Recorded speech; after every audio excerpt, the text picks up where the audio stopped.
Hey there, and welcome to our sixth and final case study in AP Comparative Government, the Islamic Republic of Iran.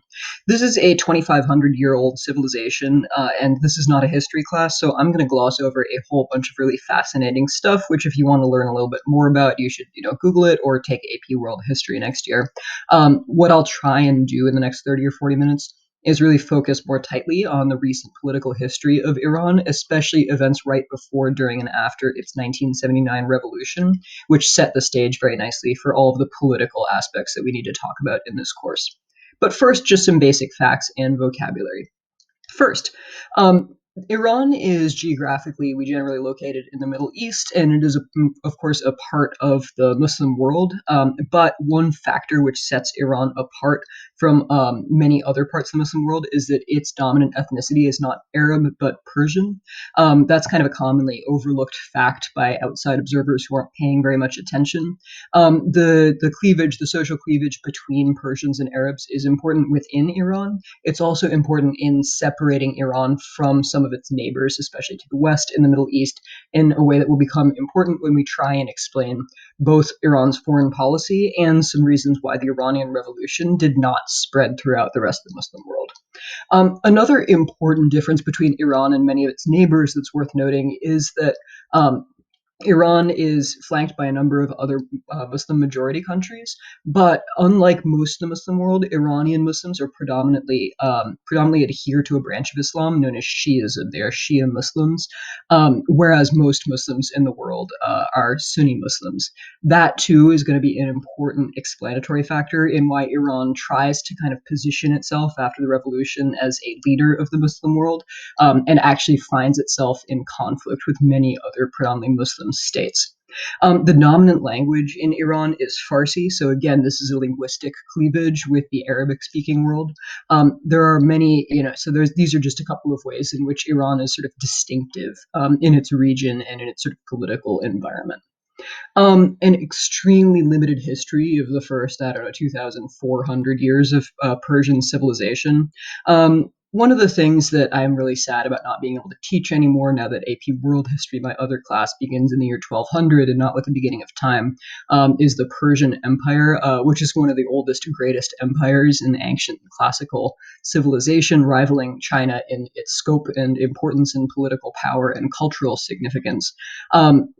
It's just worth mentioning here to identify first Iran's sort of long-standing position as really a center of knowledge and of culture and of art and of literature in the world, and secondly, to try and explain how many pre-1979, pre-revolutionary political leaders try and gain legitimacy by claiming that they are the continuation of this ancient line of rulers.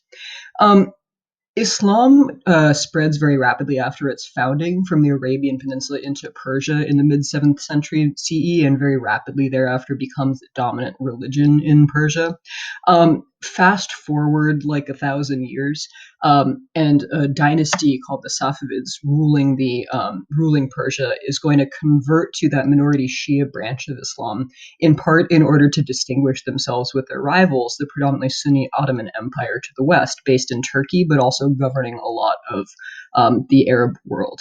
That is going to mark Iran out as being religiously different from its neighbors, as following a different path from its neighbors for much of its subsequent history, including today, long after the monarchy has ended. Fast forward again to the very beginning of the 20th century. Iran is ruled for much of its history by a succession of monarchs, and the first really significant pushback to the idea of absolute monarchy in Iran comes in 1905, when a group of Iranians start agitating for a more limited monarchy and for the creation of various representative bodies in an event known as the Constitutional Revolution.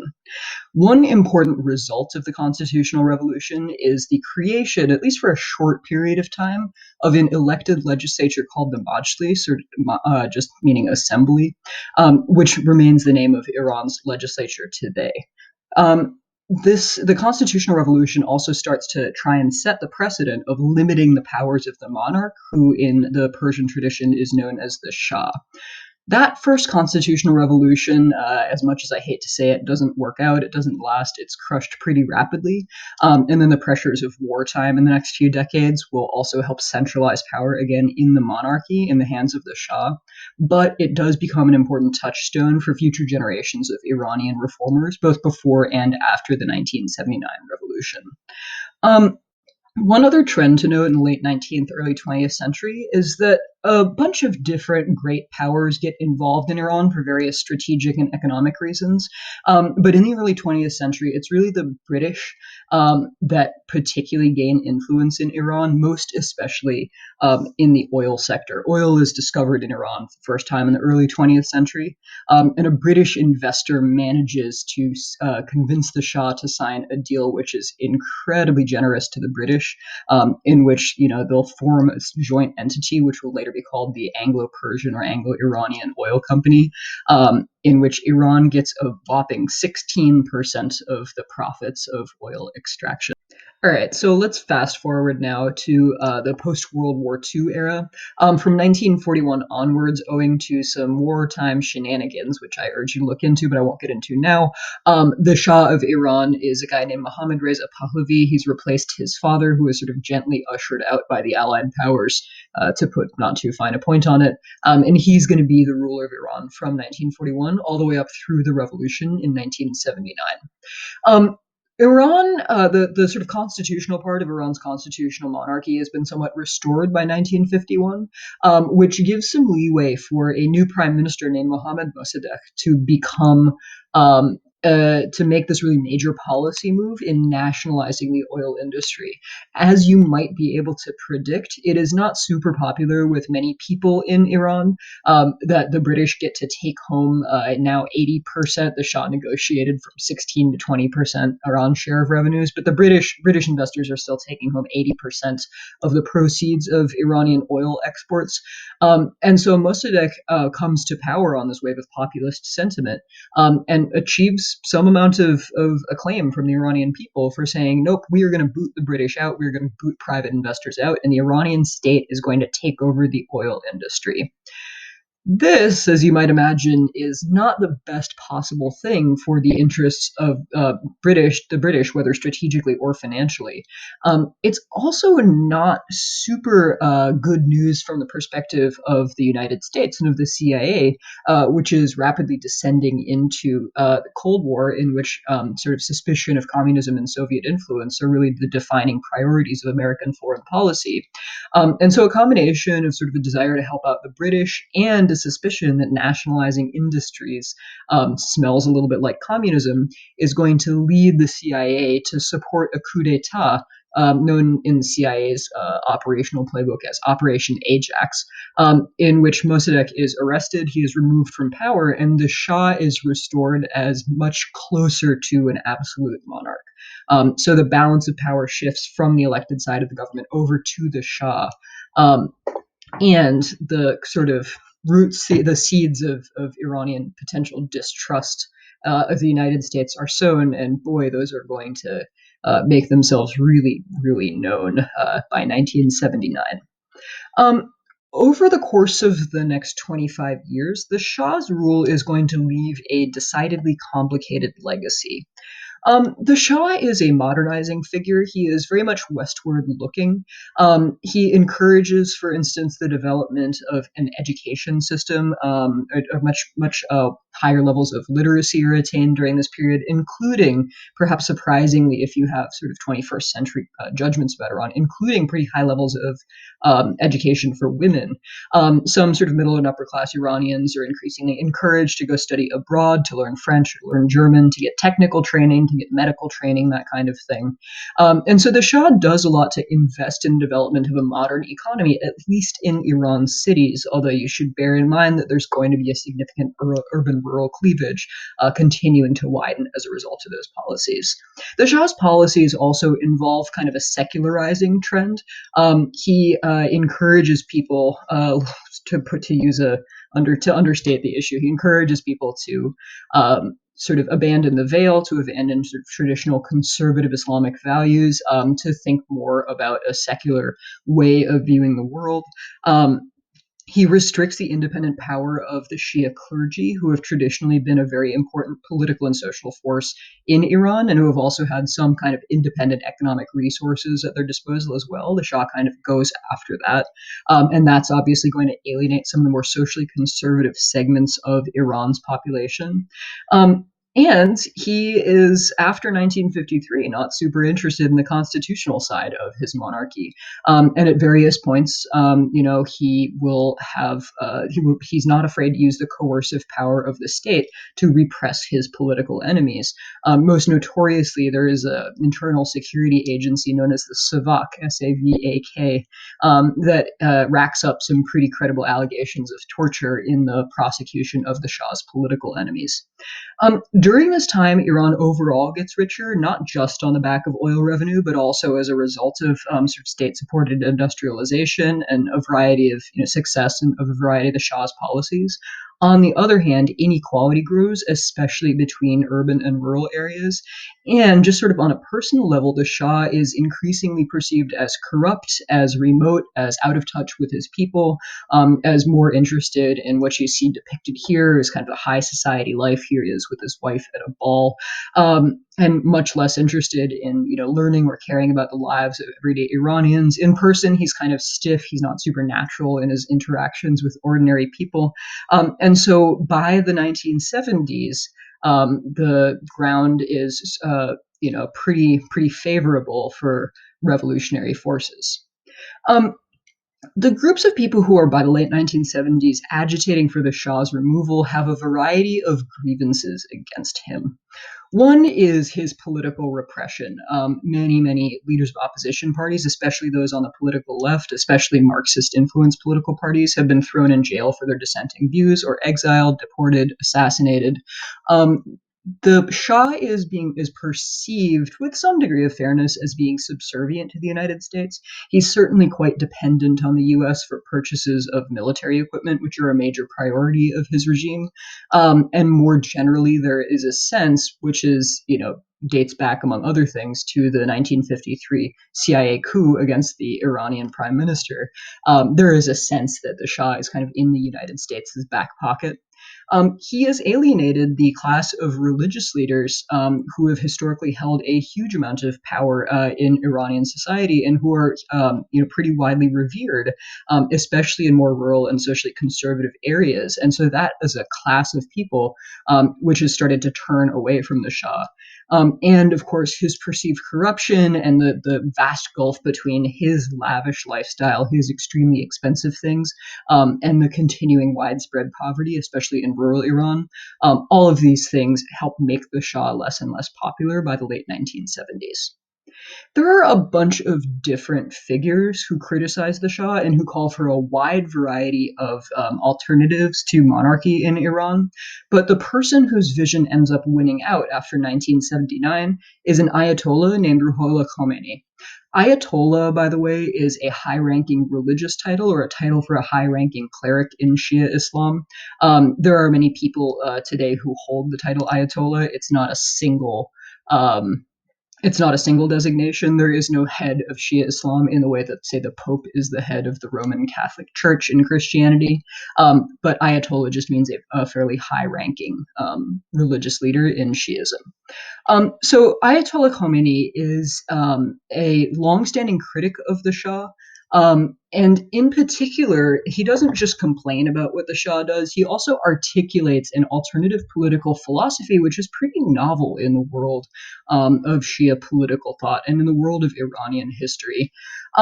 His theory is known as something called Velayat-i-Faqih, which means guardianship of the jurist. His argument is that legitimate political authority can't be held by humans. Legitimate political authority has to come from God, has to come from Islamic law. And so until the point at which God can directly exercise political authority on earth, the only legitimate, the only just, the only appropriately Islamic political system on earth is one that has to be constrained by jurists who are schooled in Islamic law, who are schooled in Sharia.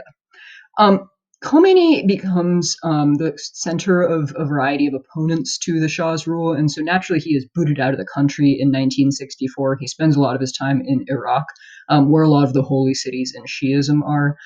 Eventually, the Shah puts pressure on Iraq to boot him out, and then he goes to France and I think maybe Kuwait for a little while. But Khomeini remains kind of one of the major focal points for opposition to the Shah in Iran, and like cassette tapes of his speeches are smuggled into Iran illegally and duplicated and passed around, and so he remains an important leader of the opposition. By 1978, tensions in Iran have reached kind of a boiling point. And so starting in 1978, there are increasing demonstrations in Tehran, the capital, and other parts of Iran calling for the Shah to go. The Shah's response initially is to demand that the army and that other security services use coercive force in order to crack down on the protests. Quite predictably, violence against largely peaceful civilians is going to lead to more protests against the Shah. And by late 1970, and the Shah by late 1978, it starts to become apparent that the Shah is not going to be able to hold on to power for very much longer. The military starts to sort of turn against the regime of the Shah, and that's very conventionally a point in revolutions at which it's really pretty obvious that the Shah can't quite hold on. Um, Ayatollah Khomeini returns to Iran. He is greeted by just massive crowds of people thronging the streets, flocking to the airport, greeting him as kind of the hero and the savior of Iran. The Shah realizes that the writing's on the wall and he flees. And after some protracted negotiations, the United States actually agrees to give him asylum, to let him live in the United States for at least a little while. Keep that in the back of your head because it's going to be a problem. Khomeini returns. He assembles around him a group of other political advisors, many of whom share his idea of jurist guardianship under Islamic law. Some of whom are also sort of more liberal or more secular constitutionalists. But at the end of the day, voters in Iran, by overwhelming margins, approve the idea that the country should become henceforth known as an Islamic republic. And Khomeini is very specific about phrasing it in that way, about naming the country the Islamic Republic of Iran as it is known today. Remember when I said that the Shah eventually he bounces around and eventually he gets left in the United States? Couple that with the perception that the United States has been interfering in Iranian politics on the side of the Shah and against the people for the last 25 plus years, and that's going to lead to a whole lot of anti-American sentiment, which is encouraged by Khomeini himself. And so in 1979, a bunch of radical students storm the American embassy in Tehran, and they take the staff hostage. The Marines are under instructions not to fire on them, and so a fairly large number of Americans are held hostage for what ends up being over a year. I think the specific number is 444 days. The Carter administration, the administration of Jimmy Carter, makes an unsuccessful rescue attempt, which is known as Operation Eagle Claw. They try and send several helicopters in to go storm the embassy and free the hostages. Bad planning and bad weather cause them to crash. And the entire thing is an embarrassment for Carter domestically as well as internationally. The hostages don't end up being let go until the exact beginning of the Reagan administration. And the United States responds to this act of hostility by severing its diplomatic ties with Iran. And the United States has continued to refuse to place an embassy in Iran or to otherwise have normal diplomatic relations with Iran to this day. Shortly after the revolution, Saddam Hussein, who is the leader of Iraq right next door, shares a pretty long land border with Iran, senses Iran's weakness, senses the possibility to aggrandize his own land and oil holdings at the expense of his newly unstable neighbor. And so in 1980, Iraq invades Iran, beginning an absolutely catastrophic, almost decade-long war known uncreatively as the Iran-Iraq War. The military aspects of that aren't super important for this course, but they do highlight a couple of important political things which we need to mention. Number one is that, as is frequently the case in wartime, the new Iranian regime uses wartime as kind of an opportunity to suppress their own domestic opposition. They get a fair amount of genuine support from people in Iran who rally around the flag, who volunteer to join the military and to join this new organization called the Revolutionary Guard. But they also take this as an opportunity to jail or deport or assassinate or execute a number of domestic political opponents. And so that really helps reduce the scope of sort of civil liberties and civil society in Iran.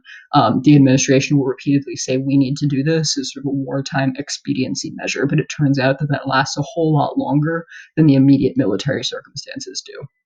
Second, the Iran-Iraq War highlight the fact that Iran, although trying to position itself as sort of the leader and the guardian of similar revolutions elsewhere in the Islamic world, is actually pretty isolated. Iran has sort of a limited ability to purchase weapons from a variety of other countries, most surprisingly Israel. But international support in the Iran-Iraq War for strategic reasons mostly goes to Saddam Hussein's government.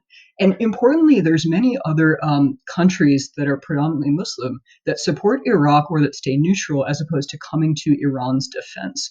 We talked at the beginning of this lecture of the demographic factors that make Iran different from a lot of the rest of the Muslim world in terms of religious and linguistic and ethnic cleavages. And the Iran-Iraq War really highlights Iran's sense that it's kind of alone in the world, and particularly that the United States is not going to be particularly helpful in helping it out, in helping it defend against what it sees as kind of an existential threat.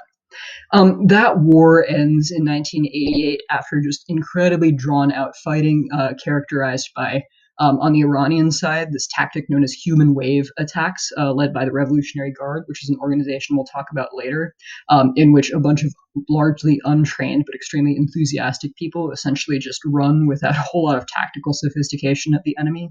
On the Iraqi side, later in the war, Saddam Hussein deploys chemical weapons against some Iranian targets, but also against the Kurds, which are an ethnic minority, and other potentially dissenting populations within his own territory. Fast forward to 2003, and suddenly that'll be relevant again in the United States. The effect of the war, too, is to really hinder Iran's economic development. And so it is probably for the best when that war winds down in 1988. And in fact, historians will sort of start debating after that whose fault it was that the war didn't end in, say, 1982 or 83. Not long after the ceasefire, Ayatollah Khomeini, who is the hero of the revolution, the figurehead of the revolution, and who has been, since 1979, playing this role of the ultimate guardian of the Iranian Republic, of the ultimate check on the secular authorities, making sure that everything the government does is in accordance with Islamic law, Khomeini dies. He's going to be replaced by a sort of a surprise candidate named Ayatollah Ali Khamenei. And that's where we'll pick up tomorrow when we start talking about Iranian political competition and Iran's very, very complex political regime. That's all for today. Iranian history is incredibly complex and fascinating, and I'll post a bunch of supplemental resources on the Google site. For those of you who are interested in learning more, highly encourage you to do that. Because I can only ever skim the surface in these short lectures. But that's all I'll say for our CompGov purposes. Thank you very much.